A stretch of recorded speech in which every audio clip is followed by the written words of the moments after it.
Ya, halo, Assalamualaikum. Selamat pagi, rekan-rekan di Instagram Puskesmas Sawangan, followers Puskesmas Sawangan. Pagi ini kita akan ada cerita semangat mengasihi di masa pandemi dalam rangka Pekan ASI Sedunia. Nah, pemateri atau narasumber kita kali ini adalah Ibu Indah Rozalina, merupakan nutrisionis Puskesmas Sawangan. Tapi kita tunggu sebentar ya rekan-rekan semua, karena Bu Indah sedang siap-siap, nanti akan segera bergabung dalam live Instagram Puskesmas Sawangan ini. Assalamualaikum. Waalaikumsalam. Selamat pagi Bu Indah. Buka satu kali ya. Iya, boleh Bu. Gimana kabarnya Bu Indah? Jelas nggak suaraku? Jelas Bu. Suara saya jelas nggak Bu? Jelas banget. Ya jelas ya Bu ya. Alhamdulillah. Ya Bu, kita mulai bincang-bincang kita pagi ini ya Bu ya. Pagi ini dalam rangka Pekan ASI Sedunia, kita akan membahas tentang semangat mengasihi di masa pandemi. Jadi kita minta penjelasan dulu nih dari Bu Indah ya. Apa sih manfaat ASI untuk bayi dan juga untuk ibu? Kemudian karena kita lagi masa pandemi ya Bu ya, pasti kan banyak kekhawatiran yang muncul, terutama kalau misalnya ibu sudah dinyatakan positif COVID. Nah ini ada nggak sih Bu panduan-panduan khususnya dalam proses menyusui atau mengasihi selama masa pandemi ini? Ya kepada Bu Indah, silakan Ibu. Oke, Assalamualaikum warahmatullahi wabarakatuh kepada sahabat Puskesmas Sawangan dan sahabat Irsilina tentunya dimanapun berada. Salam kenal, salam sehat dari Indah Rozalina, ahli gizi Puskesmas Sawangan. Baik. Jadi hari ini kita bahas tentang menyusui ya, Mbak Putri. Iya, Karena memang dalam rangka Pekan ASI Sedunia. Bahkan slogannya itu sangat bagus banget, Kak Putri. betul Bu. Tetap menyusui, tetap beri ASI, anak terlindungi, keluarga sejahtera. Masya Allah kan luar ya. biasa ya Bu ya. Luar biasa. Oke, jadi memang menyusui itu adalah sebuah anugerah yang luar biasa dari Tuhan yang Maha Esa, dari Allah Subhanahu wa Ta'ala ya, bahwa setiap ibu melahirkan akan mengeluarkan ASI secara langsung gitu ya, tentu dengan cara diberikan ke bayinya. Dan ini sangat penting bagi ibu juga bayinya karena memiliki manfaat yang sangat banyak, khususnya untuk kesehatan bayi, untuk pertumbuhan. Jadi masa pertumbuhan dimulai dari saat bayi lahir ya. Oke. Jadi menyusui itu dimulai dari 0 sampai 6 bulan, itu menyusui secara eksklusif ya, secara eksklusif. Jadi hanya diberikan ASI saja, tidak ada yang lainnya gitu ya. Bayi hanya diberikan ASI saja dari 0 sampai 6 bulan. Kemudian dilanjutkan sampai 2 tahun atau lebih dengan cara memberikan MPASI, tentunya setelah usia 6 bulan ke atas gitu ya, sampai 24 bulan. Oke. Lalu apa manfaat dari ASI itu sendiri? Manfaatnya sangat banyak ya. Salah satunya tentu ekonomis, karena tidak perlu membeli, tidak perlu mengolah ya, dan pastinya mudah didapat karena dengan cara memberikan saja. Kemudian merupakan makanan yang alami, tadi tidak perlu diolah-olah gitu ya. praktis gitu. Kemudian memiliki zat gizi yang sangat lengkap. Kalau dibandingkan Kak Putri antara ASI dengan susu sapi atau susu formula atau lainnya, itu tentu tidak bisa dibandingkan gitu ya. Meskipun ada beberapa susu formula yang sudah difortifikasi menyerupai ASI, akan tetapi tetap ada kelemahannya. Salah satunya tidak memiliki enzim lipase, karena enzim lipase itu tidak bisa difortifikasi gitu ya. Jadi zat gizinya tidak ada bandingnya. Kemudian mudah dicerna, ya, karena tadi ada ada enzim lipase yang tidak dimiliki oleh susu lainnya, gitu. Jadi ASI itu mudah dicerna, kemudian molekulnya lebih lembut dibandingkan susu formula yang buatan manusia, gitu ya. Kemudian bisa melindungi infeksi dari jadi dari ibunya sendiri, dari sel darah putih ibu sendiri akan mengalir melalui ASI dan akan masuk ke dalam tubuh bayinya menjadi antibodi bagi bayinya. Terus pada saat si ASI itu yaitu pada saat apa? Pada saat ASI pertama ya, pada saat pertama keluar gitu, pertama mendapatkan yaitu dalam bentuk kolostrum ya. Makanya diusahakan yang namanya kolostrum itu tidak boleh dibuang. Bukan namanya susu basi, bukan susu kotor, tapi itu memang susu yang sangat sangat penuh zat gizi dan memiliki sel darah putih antibodi yang harus didapatkan oleh bayi, ya. Kemudian dapat melindungi infeksi itu di salah satunya karena memiliki oligosakarida. Karena adanya oligosakarida yang salah satunya yang merupakan enzim untuk stimulasi pertumbuhan bakteri baik di dalam usus sehingga mudah dicerna. Kemudian membantu ibunya tadi, kesehatan ibunya, salah satunya pada saat persalinan si hormon pada saat melahirkan itu akan ketika si bayi di IMD inisiasi menyusui dini, kemudian si bayi langsung menyusui ketemu dengan putingnya, maka akan membuat perdarahan menjadi terhenti gitu ya. Mulut rahimnya akan menutup. Halo, ini yang loading saya atau Kak Putri ya? Oke, kayaknya di Kak Putrinya. Saya lanjut ya. Jadi tadi dengan adanya hormon adanya hormon oksitosin ya. Dengan adanya hormon oksitosin itu akan membuat mulut rahim juga akan kembali normal. Kemudian akan meredakan perdarahan gitu. Jadi justru akan menguntungkan bagi ibu ketika melahirkan, kemudian si bayi langsung didekapkan di dalam di dada, skin to skin gitu ya. Kemudian ini di situ ada proses inisiasi menyusui dini, di mana si bayi sampai akhirnya menemukan sendiri itu si puting. Nah, rasa itu luar biasa gitu ya, yang menyebabkan hormon oksitosin akan semakin bertambah, semakin meningkat. Nah, itu membuat keuntungan bagi ibunya sendiri. Selain itu juga kesehatan melindungi kesehatan ibu, yaitu mencegah terjadinya kanker gitu ya.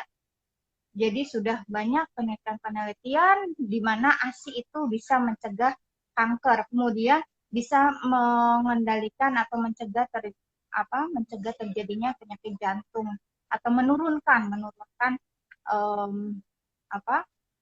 penyakit-penyakit seperti hipertensi atau jantung. Itu pun sudah ada penelitiannya gitu, dengan adanya hormon oksitosin menjadi ibu menjadi nyaman, menjadi senang gitu ya. Itu yang menyebabkan meningkatnya hormon oksitosin. Kemudian keuntungan bagi bayinya itu sendiri juga bisa mencegah terjadinya anemia. Jika diketahui Kak Putri di lingkungan kita sendiri sudah banyak beberapa bayi itu mengalami anemia. Nah, itu perlu diperhatikan sebenarnya kekurangannya dari mana? Apakah sebenarnya kalau misalnya ibunya waktu hamil anemi, bisa jadi setelah lahir bayinya bisa tetap normal gitu. Asal tadi pemberian ASI-nya yang betul. Jadi memang pemberian ASI, bagaimana pelakatannya, frekuensinya juga harus diperhatikan. Nah, itu pentingnya apa namanya? ASI ya, pentingnya ASI. Selain pastinya akan membangun bonding atau kedekatan antara ibu dan bayi. Ketika anak disusui gitu ya, si ibu memandang wajah bayi, bayi pun akan memandang ibunya gitu ya, akan terasa hati akan terasa tenang gitu ya melihatnya. Bayi pun akan terasa nyaman gitu ya. Sehingga itulah banyaknya manfaat ASI bagi ibu dan anak gitu. Makanya dianjurkan untuk ibu yang memiliki bayi, yang ibu hamil, yang akan melahirkan, itu untuk bisa memberikan ASI-nya sejak dini gitu ya. Dari mulai inisiasi menyusu dini, IMD, diletakkan di dada, kemudian anak menemukan ASI-nya, menemukan putihnya hingga menyusu, kemudian memberikannya secara eksklusif ASI saja 0 sampai 6 bulan, dilanjutkan hingga 2 tahun atau lebih dengan memberikan MPASI setelah dimulai dari 6 bulan gitu ya. Itu tentang manfaat ASI. Kemudian bagaimana cara menyusui dengan baik supaya tadi ya mendapatkan ASI, mendapatkan zat gizinya dengan penuh, kemudian bisa apa namanya mendapatkan manfaat dengan baik gitu ya. Oh iya, tadi manfaat dari ASI juga bisa menunda kehamilan, bisa menjadi alat kontrasepsi yang alami gitu ya. Asal tadi caranya harus tepat. Kalau misalnya caranya nggak tepat, saya mau kontrasepsi alami aja dengan menyusui, tapi cara menyusuinya nggak tepat gitu ya, maka bisa jadi baru berapa bulan udah hamil lagi gitu. Oke, nah bagaimana caranya supaya menyusuinya bisa baik? Yang pertama perlu diperhatikan namanya pelekatan. Pelekatannya harus tepat. Itu ada 4, kalau disingkat namanya amubida. A, areola di bawah itu masuk gitu ya ke dalam mulut gitu. 3/4 areola di bawah mulut itu harus masuk semuanya. Kemudian mulutnya harus mangap, harus monyong gitu ya. Jangan mingkem, jangan maaf saya lepas bentar ya. Jangan begini. Nah, jadi mulut harus monyong begitu ya. Kemudian bibir, bibirnya juga harus lebar gitu ya. Harus lebar artinya tadi tidak melipat ke dalam tapi keluar gitu. Nah, itu yang harus diperhatikan tuh Ibu, bisa memperhatikan ini bibir anak saya sudah membuka semua belum ya, atau jangan-jangan ada yang terlipat gitu ya. Kemudian dagu harus menempel di payudara gitu ya. Nah, itu pelekatan yang tepat. Kemudian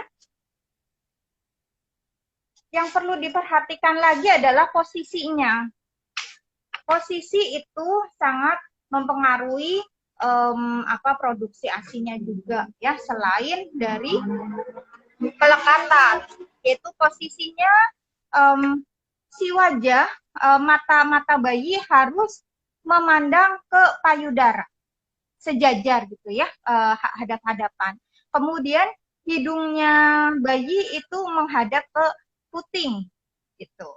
Kemudian si perut bayi, tubuh bayi itu me, me, menempel ke perut ibu gitu ya. Lanjutnya kepala dan kaki itu sejajar garis lurus. Jadi nggak boleh nekuk. Misalnya nih, misalnya saya duduk begini ya, kemudian kepalanya miring begini. Coba ibu-ibu, bunda-bunda atau calon bunda yang sedang menyimak, ketika kita duduk tegak, kemudian kepalanya miring ke kanan atau ke kiri, 5 menit saja. Pegel nggak rasanya? Pegel banget gitu kayaknya, ya. Bu. Nah, itu harus pegel nggak Kak Pasti Putri? pegel banget, Bu. Pasti pegel ya. Nah, itu yang harus diperhatikan. Jadi, badan harus tegak, lurus, sejajar garis lurus. Kemudian, si tangan bundanya, ini dua tangannya harus menopang. Ya, jangan sampai ketika sedang menyusui, pasti tangan kiri pasti menopang ya, salah satu pasti menopang.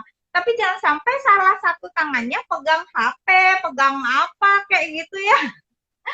Jadi apalagi kalau udah pegang HP, matanya kan tentu nggak melihat ke bayinya, akan melihat ke HP-nya. Jadi ada bonding nggak kira-kira? Mungkin ada bonding karena ada nempel doang. Tapi nggak ada tatapan mata gitu ya, antara bayi dengan ibunya. Nah, itu yang harus diperhatikan. Kemudian itu tadi pelekatan dengan posisi ya. Pelekatan kalau diingat-ingat namanya amubida disingkatnya. Kemudian posisinya tadi ada 4 posisi yang harus diperhatikan ya. Kemudian yang ketiga adalah frekuensi pemberian. Nah, frekuensi pemberiannya untuk bayi 0 sampai 6 bulan itu antara 8 sampai 12 kali dalam satu hari. Jadi, kalau misalnya dibagi waktu nih, pagi, siang, malam. Nah, pagi dari mulai bangun tidur sampai ke siang 4 kali. Kemudian dari siang ke malam 4 kali. Dari malam ke pagi lagi 4 kali. Jadi 12 kali. Semakin sering, kuncinya semakin sering semakin sering ASI diisap atau semakin sering isapan akan semakin sering produksi ASI-nya. Diulangi deh. Semakin sering isapan akan semakin banyak produksi ASI-nya. Ya, jadi memang perlu diperhatikan 3 hal itu. Tadi pelekatan, kemudian posisinya, dan frekuensinya. Kemudian di dalam frekuensi ini, tadi kan pemberiannya dalam satu hari 8 sampai 12 kali ya Kak ya. Nah, kemudian sekali pada saat ngisap, pada saat mengisap itu berapa lama sih gitu ya? Itu antara 15 sampai 30 menit. Nah, karena apa? Misalnya baru mengisap 5 menit dicopot gitu ya. Kemudian diganti, baru mengisap kanan dicopot 5 menit copot lagi. Akhirnya si bayi hanya mendapatkan air, zat gizi, vitamin mineral, tapi tidak mendapatkan lemak gitu ya.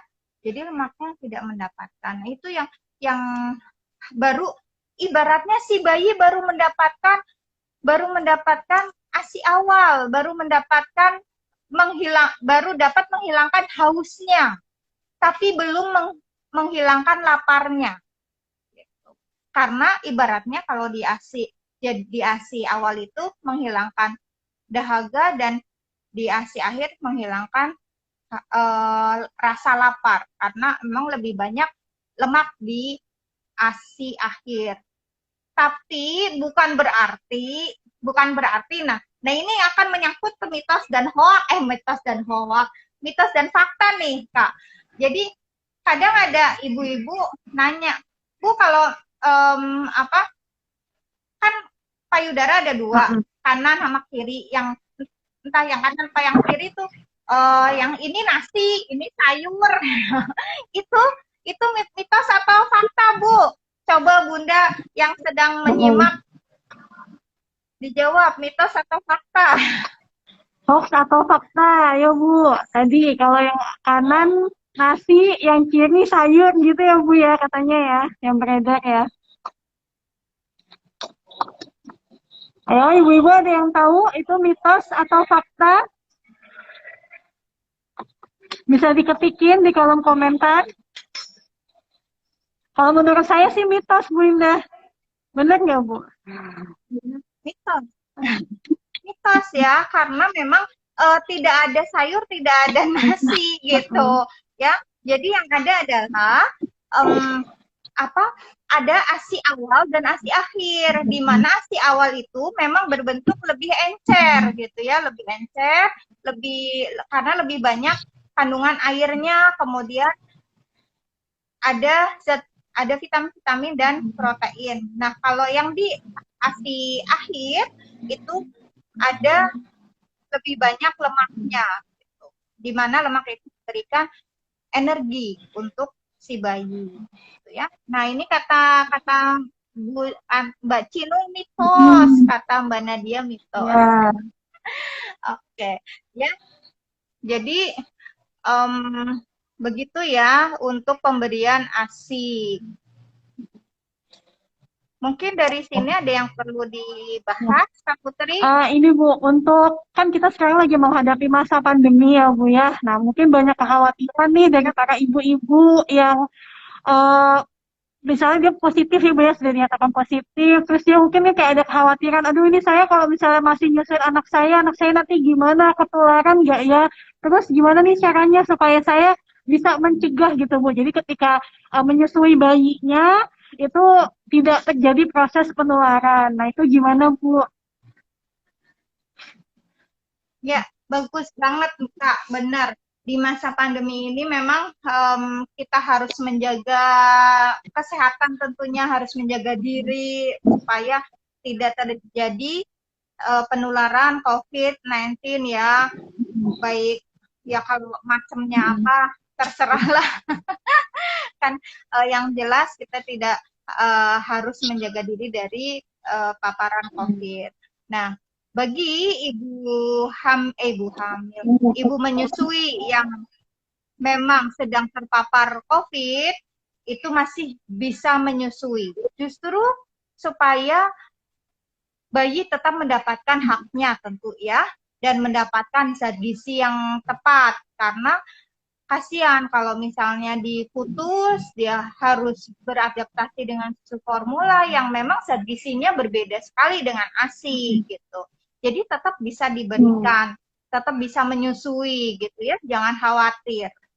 Tentu ada syaratnya gitu ya Kak Putri, syaratnya pada saat menyusui harus menggunakan masker, ya masker standar. Jadi kalau bisa sih supaya lebih aman ya pakai masker medis, kemudian pakai masker kain gitu ya, atau menggunakan masker N95 ya.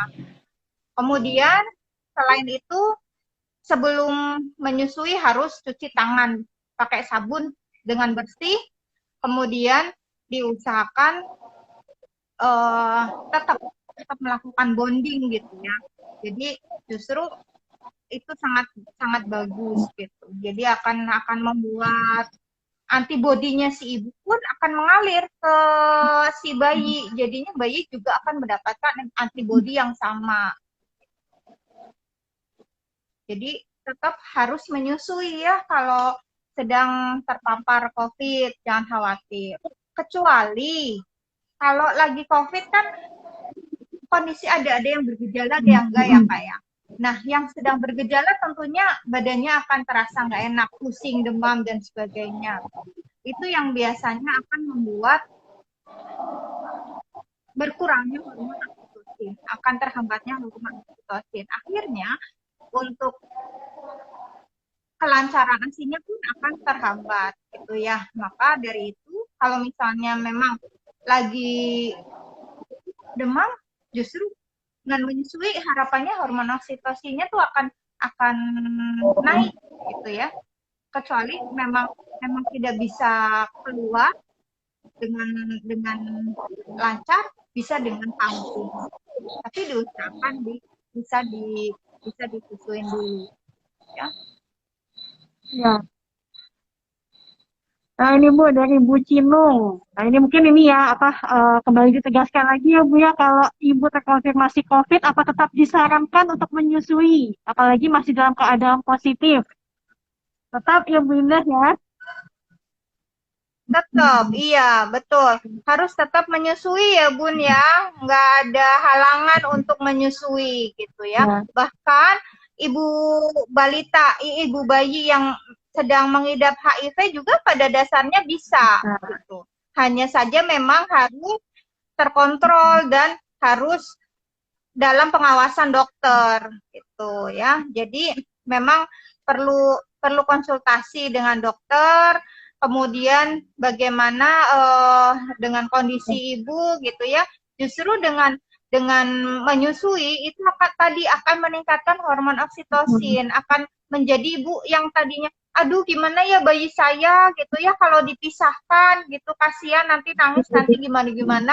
Nah, kalau misalnya bayinya bisa tinggal bersama, kemudian ibunya yang menjaga protokol kesehatan, tetap menyusui, kan berarti bisa meningkatkan hormon oksitosin, sehingga ibu terasa nyaman, bayinya pun akan mendapatkan haknya gitu ya. Nah, tadi tuh Bu ditanya lagi sama Bu Hinung yang untuk menjamin kesterilannya gimana? Nah, itu Bu. Steril apanya? Kalau ASI kan steril ya tentunya ya, dalam kondisi apapun ASI itu steril gitu ya, karena memang di dalam gitu. Nah, untuk mungkin menjamin kebersihannya gitu ya, apakah si tangannya atau badannya bersih atau tidak. Nah itu makanya tadi sebelum menyusui harus mencuci tangan pakai sabun dengan air yang mengalir. Kemudian mohon maaf, baju dalam bajunya juga harus sering diganti. Kemudian harus sering mandi gitu ya, supaya kebersihannya juga tetap terjaga, sanitasi ya, higienis. Jadi tetap higienis gitu ya. Jadi kalau steril tetap steril, tapi tadi higienis atau enggaknya gitu ya. Karena memang tangan bisa jadi kotor. Karena penularan COVID kan lebih melalui droplet ya Kak Putri ya. Jadi kalau misalnya sentuhan sih masih aman gitu. Kemudian makanya tadi pada saat menyusui harus menggunakan masker. Diusahakan seperti itu. Kalau misalnya memang tidak bisa diusahakan, misalnya ada kecuali sesak nafas ya Kak Putri ya, yang harus menggunakan alat, nah itu harus konsultasi lagi ke dokter gitu. Apakah masih tetap bisa menyusui ataukah bisa dengan pumping gitu. Mungkin sama ini kali ya Bu ya, kalau misalnya ibunya batuk, kemudian mengenai area dadanya, nah itu bisa dibersihkan terlebih dahulu ya Bu ya, dengan menggunakan air hangat. Mungkin itu ya Bu. Nah, betul. Nah itu dia, makanya sebelum menyusui harus prepare dulu. Misalnya nih bayinya baru usia 2 bulan gitu ya. Dimana tadi 2 jam sampai 3 jam harus mendapatkan ASI secara rutin, jadwalnya harus teratur gitu kan. Nah harus sudah prepare, misalnya 1 jam sebelumnya si ibu udah bersih badan dulu gitu loh ya, yang tadinya nggak pakai masker, tadinya mungkin dropletnya kemana-mana ke badannya gitu, si bajunya diganti dulu, semuanya harus bersih gitu. Kemudian menggunakan masker baru bisa menyusui. Nah, kemudian ini terima kasih Mbak Ara dari Puskesmas Tapos ikut menyimak nih. Kemudian ini nih Bu, Bu Titin ya.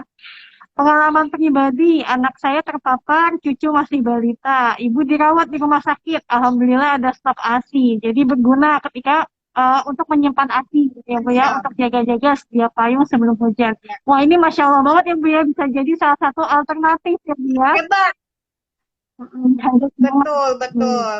Jadi apalagi kalau misalnya ibunya bekerja, kan memang harus harus prepare ya. Jadi, nah ini juga harus diperhatikan buat ibu yang bekerja, Kak Ya. Putri. Jadi pada saat setelah melahirkan kan biasanya ada cuti. Nah sebenarnya tidak ketika pumping, ketika stok ASI itu bukan pada saat seminggu mau masuk baru stok. Itu sudah terlambat, maksudnya bukan terlambat sih, sudah akan kekurangan lah kalau misalnya baru nyetok di seminggu sebelumnya karena bayi misalnya cuti kan 3 bulan, bayi sudah beranjak besar, kebutuhannya sudah meningkat gitu ya. Jadi stoknya justru harus dari awal gitu. Harus dari awal sudah nyetok. Nah pas banyak gitu kan, karena pada saat ibu bekerja tentu tingkat stresnya kan akan tinggi. Kemudian belum tentu di tempat kerjanya mendapatkan kesempatan untuk pumping. Walaupun yang tempat kerja yang bagus adalah memberikan waktu khusus untuk ibunya pumping 3 jam sekali. 3 jam sekali ya Bu ya. Gitu, maksimal. Iya. Jadi harus pumping gitu. Bahkan kalau di Dinas Kesehatan Depok itu sudah ada ruang laktasinya yang di situ ibu-ibu akan pumping ria gitu.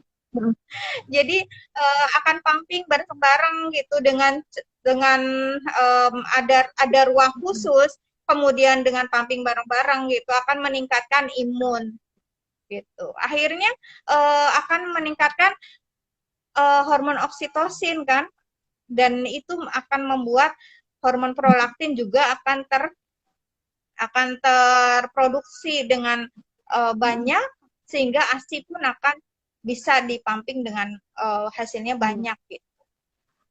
Nah, itu tapi saya kalau pumping bareng-bareng kan di masa pandemi sebelum masa pandemi ya. Kalau masa pandemi seperti ini ya harus jaga jarak lah. Baik, Bu, ini ada pertanyaan lagi nih, Bu, dari Bu Maswati. Bu Indah, saya punya cucu baru 1 bulan. Saya jadi khawatir kalau dia, Selamat, Bu. kalau ditegur sama orang di luar, boleh nggak saya pakein face shield buat bayi? Nah, ini gimana nih, Bu, bayi dikasih face shield? Kira-kira boleh nggak, Bu? Kalau facial kan karena terbuka ya, jadi nggak menutup sebenarnya nggak apa-apa sih. Cuman kalau masih bayi, sebenarnya kalau ibu tetangga-tetangganya yang menyapa pada pakai masker sih aman-aman saja ya, gitu. Jadi diusahakan mengedukasi tetangganya. Bu, pakai masker kalau mau keluar biar sehat semua gitu.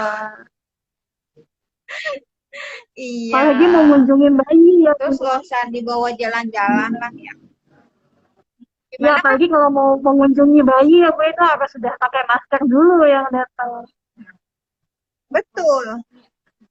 Harus benar dulu kalau mau ngunjungin bayi gitu ya. Jadi harus di masa pandemi ini intinya harus saling menjaga gitu ya. Meskipun kondisi kita sehat, belum tentu dalam diri kita yang sehat ini akan bersih dari COVID gitu ya, karena kan kita tidak bisa melihat, tidak ada wujudnya gitu ya yang namanya virus COVID itu. Jadi sehat atau tidak kita harus saling menjaga, harus menggunakan protokol kesehatan secara tepat dan benar. Ya, betul Bu Indah. Karena kunci dari mengakhiri pandemi ini adalah kita saling menjaga satu sama lain ya Bu ya. Saling menyayangi, saling mengerti bahwa kita harus benar-benar menerapkan protokol kesehatan karena kita kuat belum tentu orang lain itu kuat ya Bu ya. Nah, kemudian ya dia bertanya Betul. lagi, Assalamualaikum Bu, mau tanya beberapa waktu lalu sempat viral, katanya ibu yang sudah divaksin, antibodinya akan masuk ke anak lewat ASI. Betulkah itu? Oke, pertanyaan yang sangat baik ya, sangat Hmm. bagus. Jadi pada dasarnya seperti awal saya sampaikan bahwa ASI itu sendiri memiliki antibodi ya. Jadi dengan memberikan ASI sebanyak-banyaknya sesuai dengan anjuran gitu ya. Semakin banyak isapan akan semakin banyak produksinya dan frekuensinya harus tepat 2 sampai 3 jam setiap hari. Jadi dalam satu hari pemberiannya bisa 8 sampai 12 kali dalam sehari. Itu akan memberikan antibodi yang cukup untuk bayi gitu ya. Apalagi dengan pemberian kolostrum sebelum pada saat pertama lahir gitu ya harus diberikan kolostrum. Nah, kolostrum itu juga mengandung antibodi gitu. Nah, apalagi pada saat vaksin gitu ya.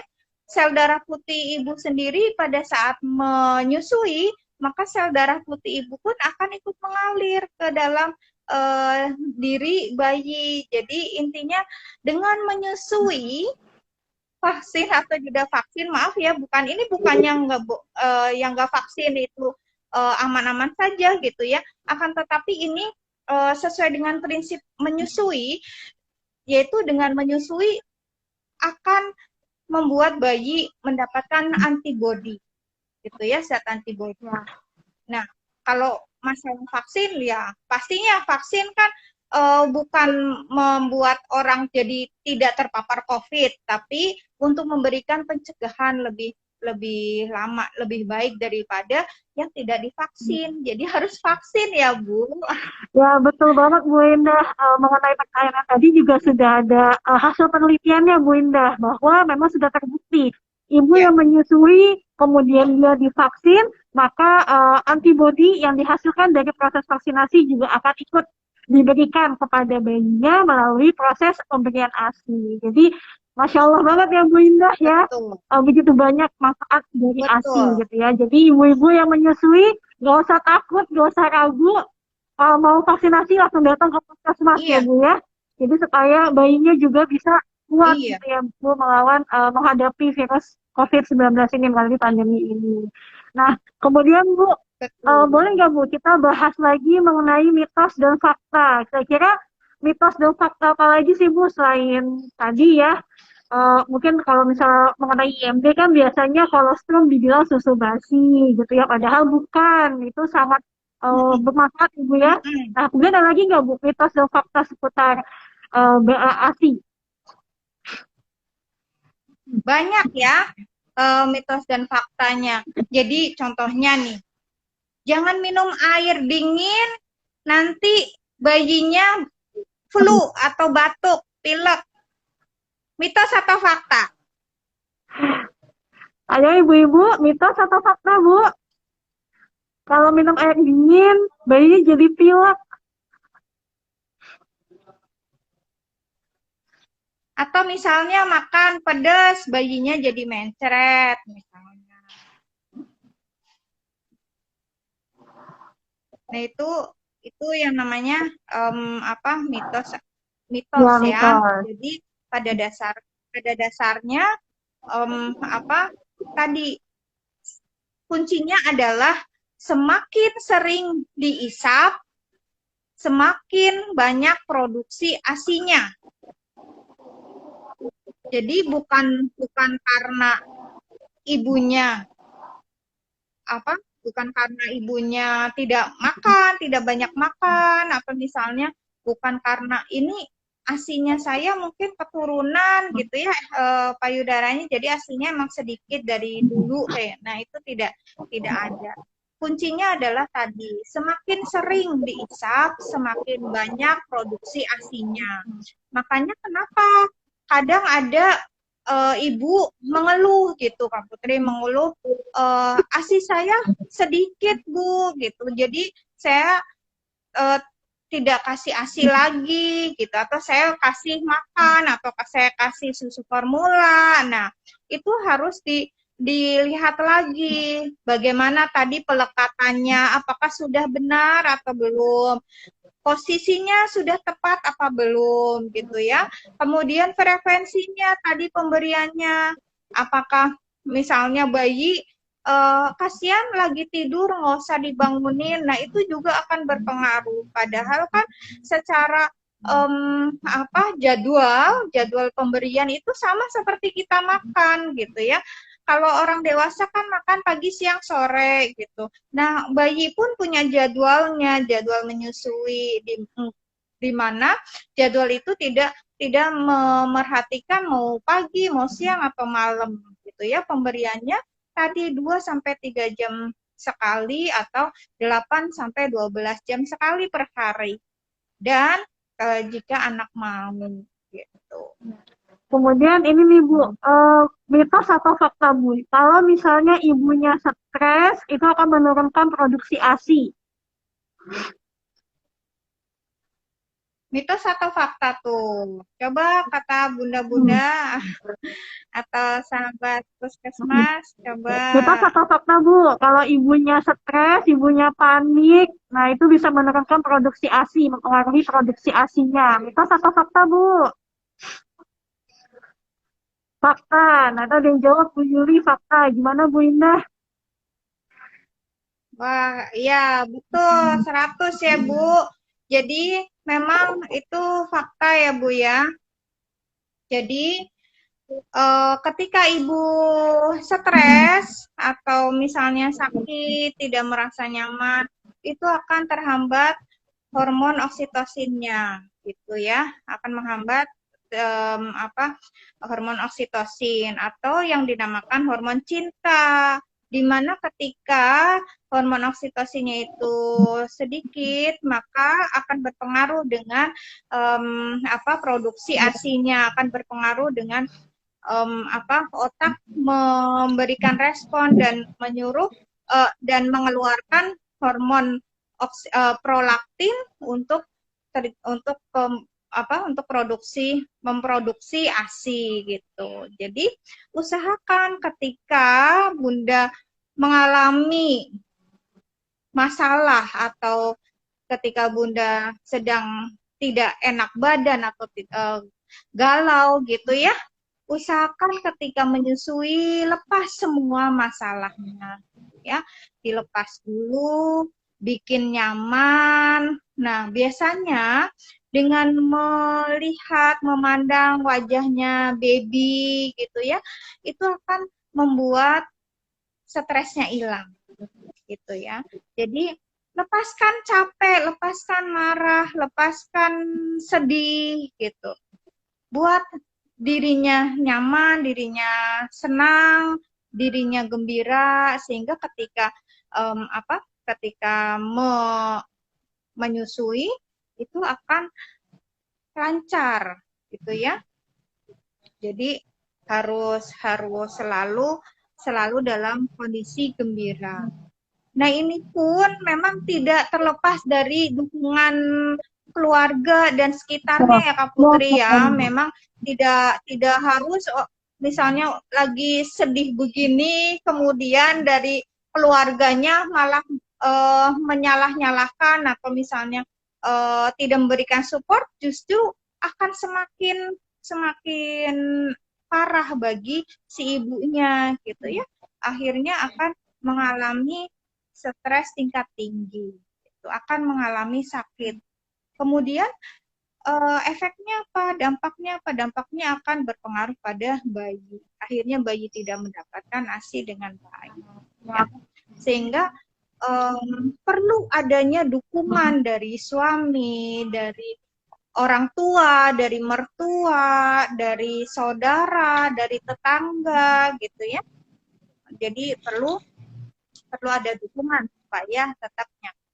Kemudian dalam posisi misalnya ketika menyusui juga itu bisa menyebabkan stres atau tidak nyaman. Contohnya ketika kita duduk menyusui duduk kemudian duduknya nggak nyaman, itu pun akan membuat stres karena capek. Aduh, kok pegel ya kayak gitu. Nah, itu akan menghambat produksi ASI juga. Ya. Jadi Ibu tuh harus bisa senyaman mungkin ya Bu ya. Dan terkait dengan dukungan itu sesuai Bu dengan tema dari Pekan ASI Sedunia ya, bahwa dalam proses menyusui itu adalah tanggung jawab bersama. Jadi bukan tanggung jawab ibu Tanggung jawab sendiri ya, bersama. tapi tanggung jawab suaminya ya Bu ya, tanggung jawab orang-orang di sekelilingnya gitu ya Bu. Nah, kemudian ada lagi nih Bu, dari Bu Jeng Safa. Bu, selain bayi yang kekenyangan, apakah ada hubungan lain antara menyusui dan gumoh atau kolik pada bayi?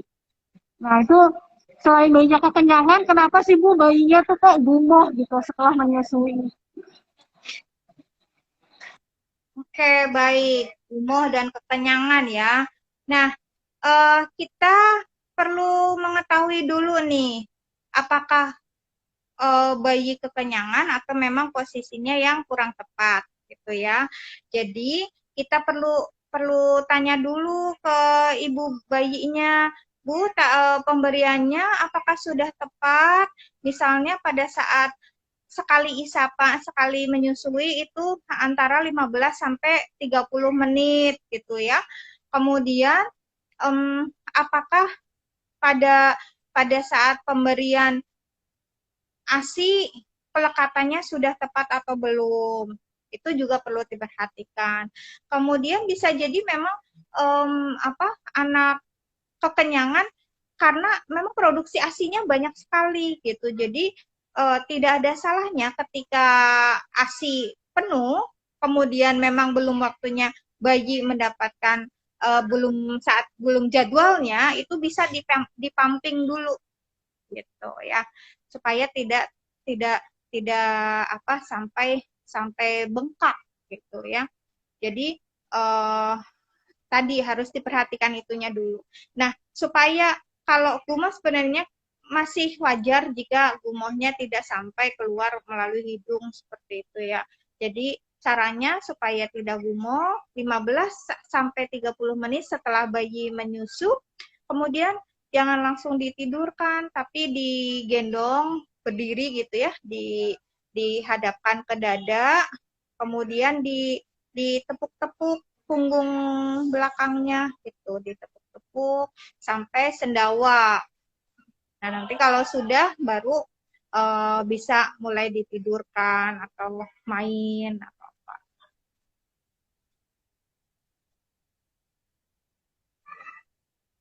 Gitu ya, Bunda. Itu tadi setelah 15 sampai 30 menit setelah menyusui ya Bu Indah ya? Iya, iya kan untuk pemberiannya supaya tadi ASI awal dan ASI akhirnya dapat semuanya, itu harus waktunya antara 15 sampai 30 menit gitu. Ya, baik. Mungkin ada closing statement Bu Indah dalam rangka mendukung semangat mengasihi di masa pandemi ini. Tadi udah dibahas panjang lebar sama Bu Indah ya mengenai manfaat ASI, kemudian menyusui yang baik itu seperti apa, serta sampai prokesnya ya, karena kita sekarang sedang menghadapi masa pandemi.